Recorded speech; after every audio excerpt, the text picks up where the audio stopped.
दोस्तों, आपका एक बार फिर स्वागत है ब्राइट फैक्ट्स में, जहां हम सिर्फ आपके लिए हर दिन लेकर आते हैं देश और दुनिया की 15 सबसे बड़ी खबरें। तो चलिए सबसे पहले जान लेते हैं देश में अब तक के कुल कोरोना मरीजों की संख्या। दोस्तों, अभी तक देश में 18,07,222 लोग संक्रमित हो चुके हैं, वहीं 11,86,203 स्वस्थ हो चुके हैं। देश में अब तक 38,135 लोगों की मौत हो चुकी है। इसी के साथ आज देखेंगे सरकार का आदेश, अब स्कूल और कॉलेज वाले नहीं वसूल पाएंगे फीस। साथ ही कोरोना पॉजिटिव आने पर भाग गए 2,290 मरीज, हर जगह मच गया हड़कंप। जाने कहीं आपके एरिया में तो नहीं आ गया है इनमें से कोई मरीज। इसी के साथ साथ अमिताभ बच्चन को अस्पताल से मिली छुट्टी, डॉक्टरों ने जाते वक्त दी ये चेतावनी। इसी के साथ दोस्तों, आगे आपके लिए एक बहुत बड़ी बात निकल कर आई है, एक बहुत बड़ी खबर निकल कर आई है। अपने घर पर बस ये चीज लगा दें, मिलेंगे बहुत पैसे। जानिए क्या है ये चीज। और 4 से 5 अगस्त के बीच राज्य में होने वाली है भारी बारिश, सावधान रहें। इन सभी खबरों को विस्तार से जानने के लिए वीडियो को अंत तक जरूर देखें। लेकिन उससे पहले इस वीडियो को बनाने में मुझे बहुत मेहनत लगती है और इस मेहनत के लिए वीडियो को एक छोटा सा लाइक करना ना भूलें। तो बिना देरी करे लाइक के बटन को जरूर दबाएं और इसी के साथ फटाफट से ले चलते हैं आपको हमारी आज की पहली खबर की तरफ। दोस्तों, सरकार का आदेश है, अब निजी स्कूल और कॉलेज नहीं वसूल पाएंगे फीस। जी हां, केंद्र सरकार ने हाल ही में नई शिक्षा नीति की घोषणा की है। नीति में स्पष्ट कर दिया गया है कि कौन संस्थान किस कोर्स की कितनी फीस रख सकता है। अधिकतम फीस भी तय होगी और फीस के संबंध में ये नियम कॉलेज और स्कूली शिक्षा दोनों पर ही समान रूप से लागू होगी। प्राइवेट और सरकारी दोनों तरह के संस्थान इस नियम के दायरे में होंगे। इस शिक्षा नीति से पहले कॉलेज और स्कूल बेफिजूल की फीस की लिस्ट पेरेंट्स के हाथों में थमा देते थे, लेकिन अब ऐसा नहीं होगा। केंद्र सरकार ने पूरी तरह से ये तय कर लिया है कि किस कॉलेज में कितनी फीस किस सब्जेक्ट के लिए लेनी होगी और ये सारी जानकारी पेरेंट्स और बच्चों को एडमिशन के टाइम पर ही बता दी जाएगी। पहले की तरह स्कूल और कॉलेज तरह तरह की फीस पेरेंट्स से नहीं वसूल पाएंगे और अगर अब उन्होंने ऐसा किया तो उन पर कड़ी कार्यवाही की जाएगी। दोस्तों, क्या आप सरकार के इस निर्णय से खुश हैं? अपना जवाब हमें हाँ या ना में जरूर बताएं। और अब जानिए, कोरोना पॉजिटिव पाए जाने पर फरार हुए 2,290 मरीज, मचा हड़कंप। जी हां दोस्तों, हाल ही में एक चौंका देने वाली घटना सामने आई है। उत्तर प्रदेश के लखनऊ से एक हैरान कर देने वाला मामला सामने आया है, जिसने पुलिस और प्रशासन के साथ ही योगी सरकार की भी नींद उड़ाकर रख दी है। दरअसल यहां से सैकड़ों कोरोना संक्रमित मरीज सरकारी रिकॉर्ड में गलत नाम, पता और मोबाइल नंबर दर्ज कराने के बाद फरार हो गए हैं। जितने लोग अस्पताल से छिपकर भागे हैं, उनकी जानकारी पुलिस की सर्विलांस टीम को दे दी गई है। संक्रमितों की जांच में जुटी पुलिस के हाथ अभी तक सिर्फ 1,171 कोरोना पॉजिटिव मरीज ही लगे हैं, जबकि 1,119 संक्रमित अभी भी पुलिस की गिरफ्त से बाहर हैं। उत्तर प्रदेश में की गई ऐसी लापरवाही का भुगतान पूरे देश को उठाना पड़ सकता है, क्योंकि ये संक्रमित मरीज ना जाने कहां अपना बसेरा कर रहे होंगे और ये लोग ना जाने अब कितने ही लोगों को कोरोना की चपेट में ले आएंगे। दोस्तों, इस चैनल पर हम आपको देश और दुनिया भर की सबसे बड़ी खबरें सबसे पहले और हर दिन बताते हैं। अगर आपको भी ये खबरें अपने मोबाइल पर हर दिन चाहिए तो इस चैनल को नीचे दिए गए इस लाल बटन को दबाकर सब्सक्राइब कर दें और साथ ही साइड में दिए गए इस घंटी के बटन को दबाकर ऑल पर क्लिक कर दें। और अब जानिए, अमिताभ बच्चन को अस्पताल से मिली छुट्टी, डॉक्टरों ने कहा ये। दोस्तों, करीब 22 दिनों से मुंबई के नानावती अस्पताल में कोरोना का इलाज करवा रहे फिल्म अभिनेता अमिताभ बच्चन को फाइनली छुट्टी मिल गई है। शुक्रवार को अमिताभ बच्चन पर एक बार फिर से कोरोना का टेस्ट किया गया, जिसकी रिपोर्ट आज नेगेटिव आ गई, जिसके बाद उन्हें अस्पताल से डिस्चार्ज कर दिया गया है। उनकी रिपोर्ट नेगेटिव आने की जानकारी उनके बेटे अभिषेक ने दी। बता दें कि अमिताभ बच्चन के अलावा उनके बेटे अभिषेक बच्चन, बहू ऐश्वर्या राय और पोती आराध्या बच्चन भी उसी अस्पताल में कोरोना के इलाज के लिए एडमिट थे। हालांकि ऐश्वर्या राय और आध्या बच्चन का कोरोना टेस्ट कुछ दिनों पहले नेगेटिव आया था, जिससे उन्हें हॉस्पिटल से डिस्चार्ज कर दिया गया था। अब इस वीडियो को देखते रहिए दोस्तों, क्योंकि आगे आने वाला है स्कूल में लड़कियों की छोटी स्कर्ट पर लगेगी रोक, कहा अब छोटे कपड़े स्कूल में नहीं चलेंगे। मगर उससे पहले जानिए, घर पर ये चीज लगा ली तो मिलेंगे बहुत से पैसे। दोस्तों, अगर आपके घर में जगह है या आपके पास कहीं और खाली जगह है तो आप उस जगह से बहुत पैसे कमा सकते हैं। बस आपको उस जगह पर इस चीज को लगाने की जरूरत है। ये चीज है एटीएम मशीन। जी हाँ, आप सोच रहे होंगे कि एटीएम मशीन से तो पैसे निकाले जाते हैं, लेकिन इससे पैसे कमाएंगे कैसे? अगर आप एटीएम इंस्टॉल करना चाहते हैं तो इस बात का भी ध्यान रखें कि आपकी जमीन कम से कम 50 से 80 स्क्वायर फीट होनी चाहिए और बैंक एटीएम मशीन लगाने से पहले जमीन के मालिक से लीज साइन करवाते हैं। इस एग्रीमेंट में कुछ टर्म्स एंड कंडीशंस होती हैं, जिसकी अवधि के बारे में लिखा होता है और जब यह अवधि खत्म हो जाती है तो इसके बाद इसे 3 से 5 साल के अंदर रिन्यू करना होता है। इसके अलावा एग्रीमेंट से सभी बातें साफ साफ उल्लिखित होती है, जैसे कि किराया बढ़ा जाएगा कि नहीं, या बढ़ेगा तो किस दर पर बढ़ेगा आदि सबसे ज्यादा जरूरी है। एटीएम लगाने के लिए जमीन पर बैंक किराया देता है और इस किराए से आप काफी सारे पैसे कमा सकते हैं। एटीएम लगाना एक बहुत रिस्क वाला काम है। अगर आप इस रिस्क को उठा सकते हैं तो आपके पास किराए के रूप में बहुत से पैसे आ जाएंगे। और अब जानिए 4 से 5 अगस्त के बीच राज्य में होने वाली है भारी बारिश, रहे सावधान। दोस्तों, मौसम विभाग ने मध्य और पश्चिमी भारत में 4 अगस्त से अगले 3-4 दिन तक भारी से बहुत भारी बारिश होने का अनुमान जताया है।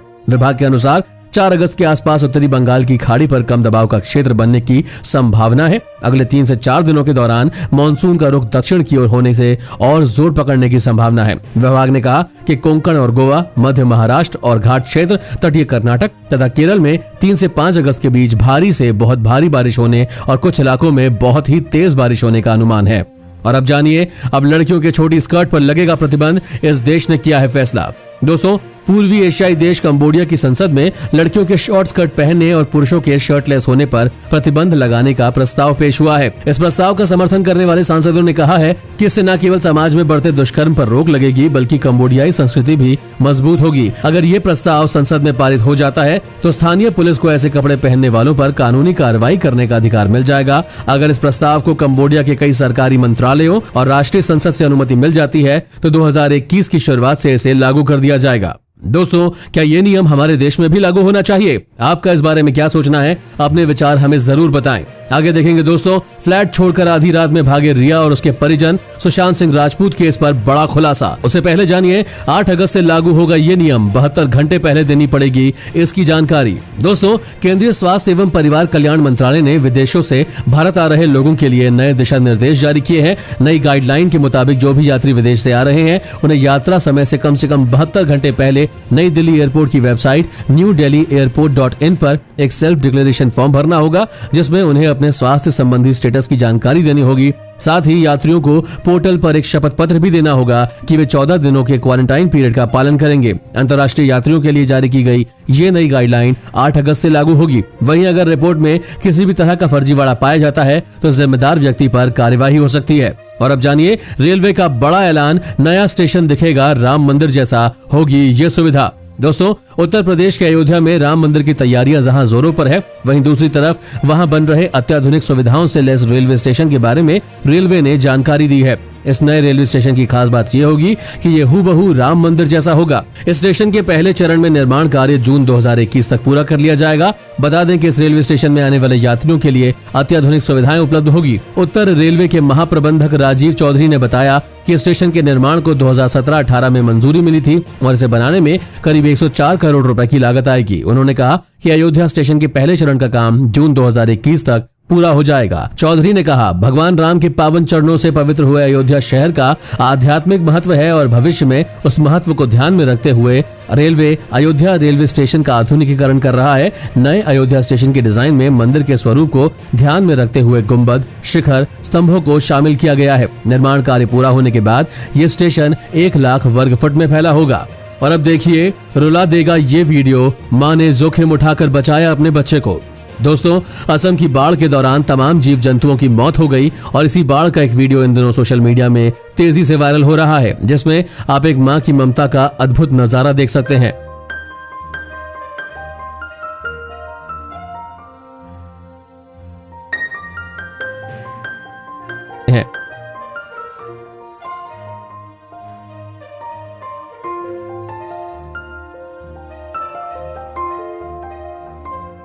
दोस्तों, माँ तो माँ ही होती है, या तो इंसान की माँ हो या जानवर की। माँ के लिए एक लाइक तो बनता है और इस वीडियो को एक लाइक जरूर करें दोस्तों।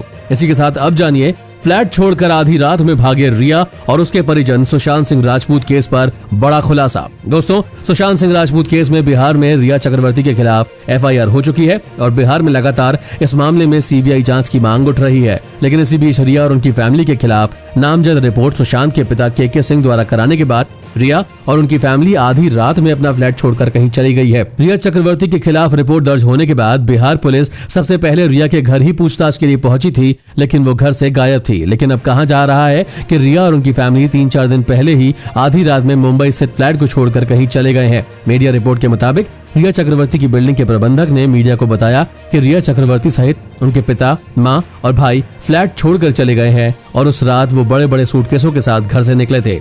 दोस्तों, आपको क्या लगता है, सुशांत सिंह मामले में असली दोषी कौन हो सकता है? जरूर बताएं कमेंट करके। और अब जानिए, 1 सितंबर से खुल सकती है स्कूल, लेकिन उससे पहले टीचरों के साथ किया जाएगा ये।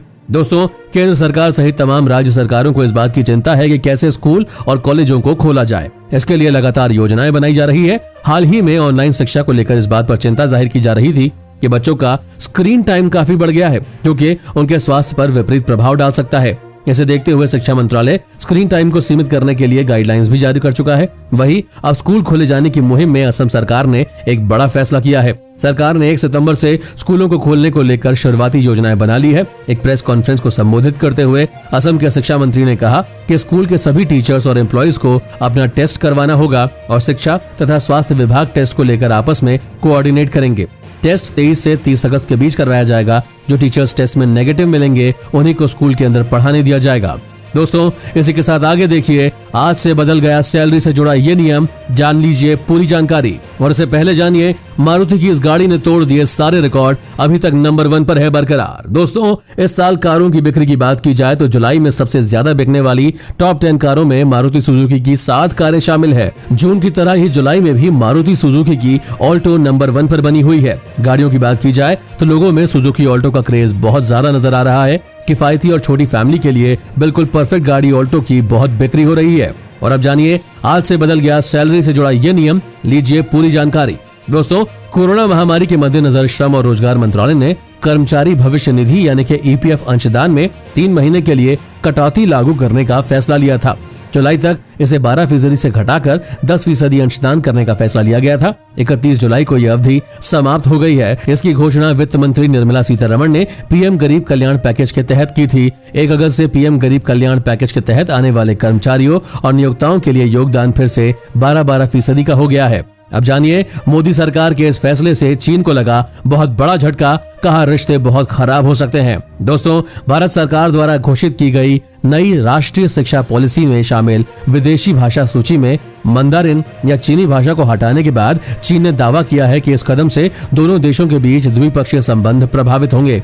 चीनी पक्ष ने इस कदम को खतरनाक करार देते हुए कहा कि सांस्कृतिक आदान प्रदान बीजिंग और नई दिल्ली के बीच द्विपक्षीय संबंधों की आधारशिला है और अगर इससे तोड़फोड़ किया जाता है तो संबंध गंभीर रूप से बिगड़ सकते हैं। मैंडरिन को मई 2019 में जारी नीति के प्रारूप संस्करण में शामिल किया गया था और हाल ही में स्वीकृत एनईपी ने विदेशी भाषाओं की सूची से मैंडरिन या चीनी को हटा दिया है, जो स्कूलों में पढ़ाया जा सकता है। सूत्रों से मिली जानकारी के अनुसार नई नीति में भारतीय भाषाओं और अंग्रेजी के अलावा कोरियाई, जापानी, थाई, फ्रेंच, जर्मन, स्पेनिश, पुर्तगाली और रूसी जैसी विदेशी भाषाओं को भी माध्यमिक स्तर पर पेश किया जाएगा। आगे देखिए कब, कहां और कितने बजे देख सकेंगे आईपीएल 2020 के मैचेस, जहां जानिए सब कुछ। मगर उससे पहले जानिए, इस राज्य ने शिक्षा को लेकर दिया ये बड़ा फैसला, सभी छात्रों को जानना है जरूरी। दोस्तों, बिहार बोर्ड ने इंटर में एडमिशन के लिए प्रथम चयन सूची में जिन छात्रों के नाम जिस कॉलेज या स्कूल के लिए अलॉट किया गया है वहां पर नामांकन लेना अनिवार्य होगा। अगर आप नामांकन नहीं लेते हैं तो आपका नामांकन रद्द कर दिया जाएगा और साथ ही साथ आप OFSS से भी बाहर हो जाएंगे। इसलिए छात्र इस बात का ख्याल रखें, अगर आपका नाम किसी कॉलेज या स्कूल के लिए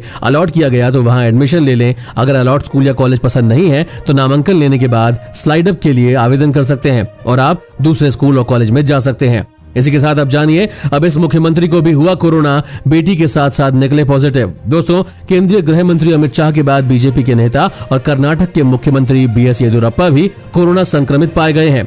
रविवार की देर शाम उनकी टेस्ट रिपोर्ट सामने आई जिसमें उनकी कोरोना रिपोर्ट पॉजिटिव पाई गई। वहीं दूसरी तरफ BS येदियुरप्पा की बेटी की कोरोना रिपोर्ट भी पॉजिटिव आई है। उन्हें बेंगलुरु के मणिपाल हॉस्पिटल में भर्ती किया गया है। अस्पताल के मुताबिक मुख्यमंत्री की हालत अभी ठीक है। येदियुरप्पा ने रविवार को ट्वीट कर कोरोना संक्रमित होने की जानकारी दी थी।